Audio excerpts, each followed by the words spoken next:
Okay mga boss, ayan, update kay NK mga bossing. All goods na mga boss. Ayan oh. Ayan, pogi mga bossing. Tapos ito mga boss, wala ng tagas mga boss, yung pinagawa natin, yung oil seal, no? Dalawa yan mga boss. Kasama doon. Ayan, dinamay na natin yung isa para sabay na no mga boss. Isa ang gastusan, tsaka dito mga bossing. Kasi nararamdaman natin dito, kapag lumili ko mga boss ay parang may kumakanto. Ayan. So pinalitan na natin yan. Tsaka ito mga boss, pinacheck natin yung tensioner.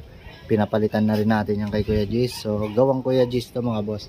All goods na mga boss. Sa mga naghahanap ng matinong mekaniko kay Kuya Gis, isa sa pagkakatiwalaan niya mga bossing. Tsaka update pala sa mga pupunta sa casa mga boss, medyo nagmahal po sila ng singil sa labor mga boss, no? Tsaka sa mga ibang pyesa medyo nagana rin mga boss. Mag-message muna kayo mga bossing bago kayo pumunta doon para alam nyo kung magkano yung iba-budget nyo. At yun ay paalala lang mga boss. Kasi nagtanong tayo at ayun nga, tumaas sila ng singil. So yan lang mga boss.